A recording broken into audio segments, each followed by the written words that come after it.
Vele izivele endleleni ufuna zihambe silungiseke kahle. Amen. Xhosa kakhulu bazalwane bahlalele balinde ukuthi kwenzeke isonto ngesikhathi. Hallelujah.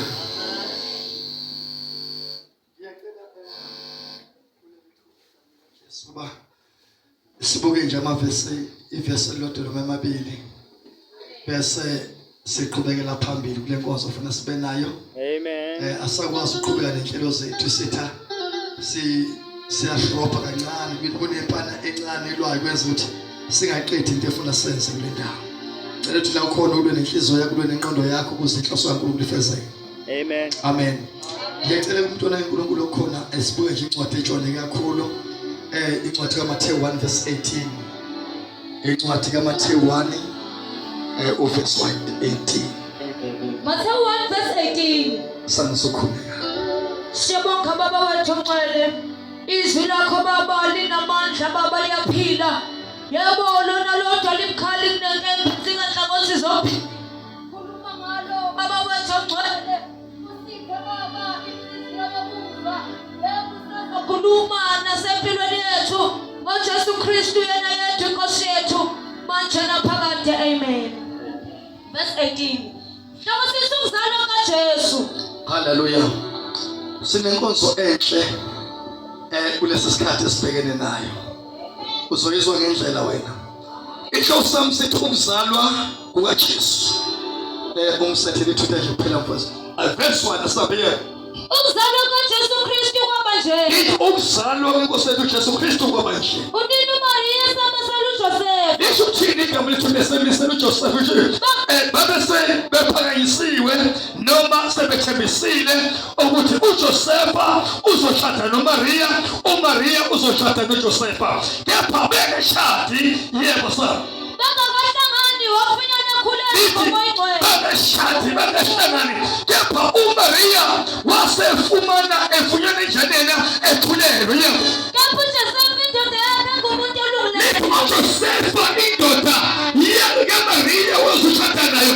Wafumana uMaria enjanena indoda elungileyo le uJosepha. Kepha uMaria manje ufumana ngomoyingcwele ukhulelwe yebo.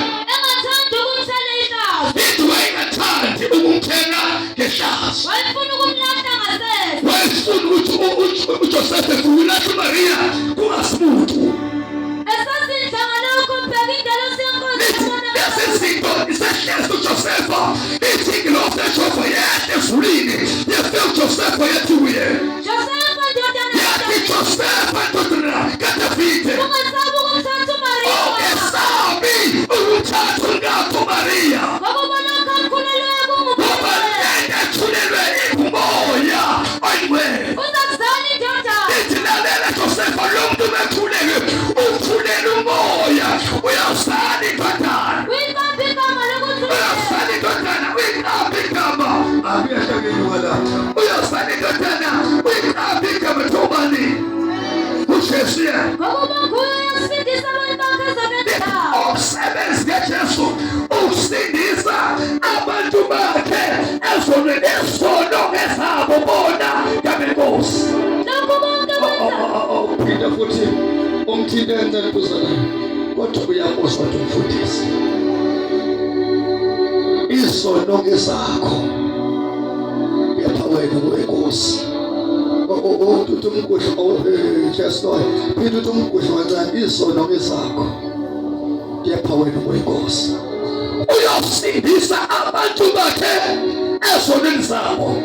Uyasindisa abantu bakhe awuhambeki uma ungenamuntu othwalela amacala akho. Uyasindisa abantu bakhe lomthulelo yebo. lokhu konke kwenzeka ukuba gcwaliseke kakhulu Lethi inhliziyo. konke kwenzeke bagcwaliseke owakhulunywa ingelosi yebo. Uprofethi ukuthi Yebo. bheka intombi yomkhuleko. Ithi bheka intombi yokhulelwa. Izala indodana. Izala indodana. Bawuyibambe igama lokuthi u-Emmanuel. Indaba enkuyo kulesi sikhashana bengidlule nje la ukuthi waba nomethembiso. Hawu lo amen owangiyedwa nje. Waba nomethembiso. KwaJosepha noMaria. Hallelujah. manje lezinto zenza ukuthi ake kuJosefa onondaba ngoba ubakhona onondaba. Sebeqala sebemkhiphela indaba ukuthi wathi uyabona yini ucwebezela kwamkakho ukuthi lo fushada naye akhona ucwebezela nje ubuhlelo manje akaseyedwa lo muntu. Omunye ngathi ngiyabona eBhekisisa awubheke ngesisu sakhe phela lo muntu akaseyedwa lo muntu. uJosefa wayebhekana ukuthi noma kuNkulunkulu ufike ngimlahle lo muntu ngoba kusho ukuthi uyakhala. Asuka fika lose yathi lalela uJosefa thole kaDavidi ungamlahle ngakho ngoba letha kuthulele umoya. Akungenxa ukuthi wonile ungenxa kamoya. Lo mntwana osesiswini uyosindisa abantu ezonweni zabo bangene kuzo. Isono basenze bona kuthiwa bona bangabenkosi. Manje inkosi ithume umntwana ozobaxoxa afanele kuye. Esisizanele umntwana kuphiwa indodana umbuso uyoba semahlombe akhe lo uyothumeluleko mase inkosi yothula manje uJesu befika uzosiza abantu abasemlahlweni. Haleluya. Ngoba isono sibenza umuntu ahlukane noNkulunkulu. Isono senza umuntu exabana noNkulunkulu. Isono senza umuntu abaleke njengoba Adamu okwathe ebekwensimini kodwa basonile wathi isithelo ebengafunyela ukadla sona. Ithi wathe bezothi uNkulunkulu usefikile akatsheniwe umuntu utakashe. Ithi watasha kwazwela izwi Adamu uphila thula indoda kasha. Wazwa izwi Adamu uphila wathi baba ngizwe izwi nje lakho. Ngasengikasha ngoba ngibona ukuthi inkulu uhambazi osethe wamdala wambeka enkulu ensinini uzokhohlisa abantu uNkulunkulu. Uzokhohlisa abantu uhambaze wathi lo Nkosi wangiphayela wena. Impembe yasi iNkulunkulu kathi mhla ephaphame ethongweni Adamu uthe lo useyithambo lamathambo ami inyama yami ngalokho indoda yoshisa luyisa nonina inamathelo omntana abasebabili kodwa sebebili.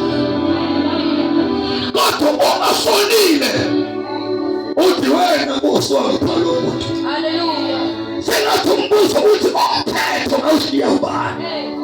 Umthetho ushiya uAdamu pho osewuthatha umthetho Eva ngoba ngithe ungumsisi wakho uzomchazela ukuthi woba umsisi nje ngikhulume ngathini nawe. Kodwa abantu bebeshayeka bawe endleleni emblema iphese bayabana. Haleluya. Akwenzeka umuntu meshayekile ethi kutshentshe ngenxa yami uthi bengithanda ukwenza into ethile ukholwa phila ubungcwele kodwa ngiphazanyiswe.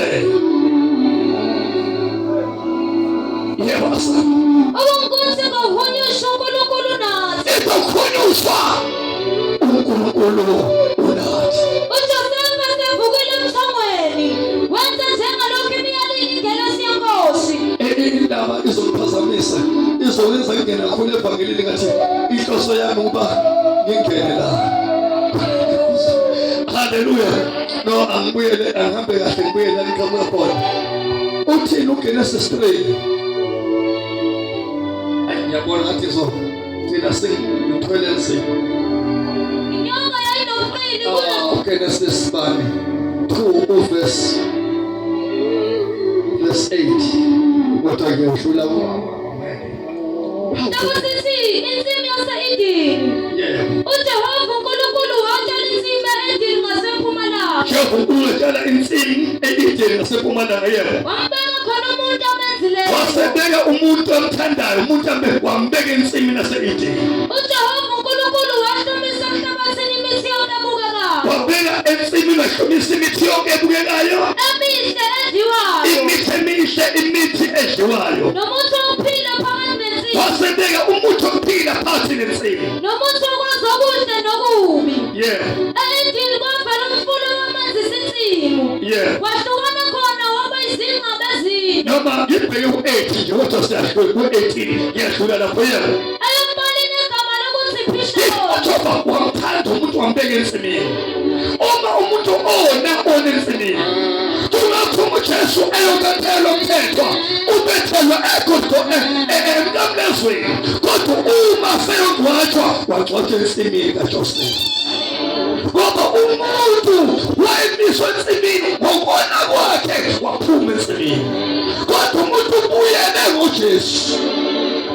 Impilo yethu sithola kuthumubani uJesu kodwa verse 18 uJehova uNkulunkulu wathi akukuhle ukuba umuntu ahlale yedwa. Awu madoda uma sefika kuverse 18 sekudale bonke wadala nabantu kodwa kusama Jesus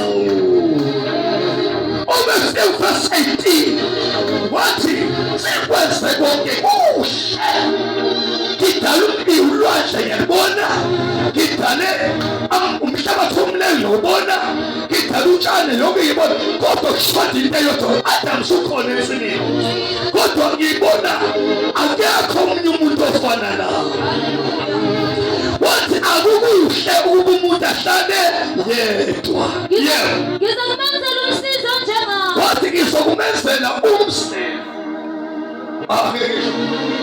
umuntu eshada umsizi wena ungumsizi kodwa kuyashintsha manje kule minyaka umsizi ugcina ngasakwazi ukuba umsizi ithi ngizokumenzela umsizi onjengawe we-Adam kathujani wena ungufuziselo wami ungumuntu wendumiso ungumuntu okusaba mina ngizoletha umsizi ozofukela kimi angizoletha umsizi ozolahla ubudlelwano bakho nawe akukuhle ukuba umuntu ohlale yedwa azana uJehova uNkulunkulu wabumba umhlabathi zonke izilwane zasendle uJehova uNkulunkulu wabumba umhlabathi zonke izilwane zasendle gijima ney'nyoni zonke zezulu wase edala nazo inyoni zezulu wazisa umuntu ukuba abone ukuthi uma sedale zonke izilwane imfene inyoka izinja amakati yonke lento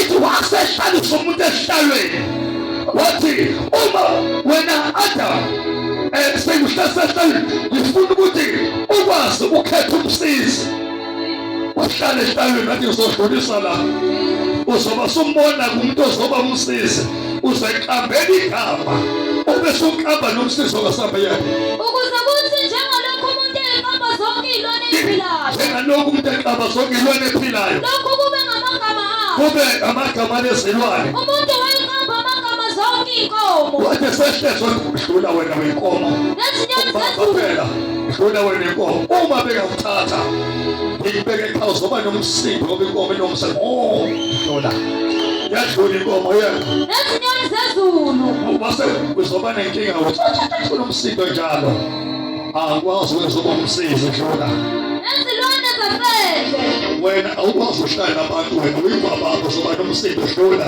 kepha umuntu angatholelanga umsizi onjengawe sewuqambe bonke wena uyingulube wena uzoba nenkinga yokwanele dlula wena uyibhomo dlula wena uyinja uzogogotha njalo dlula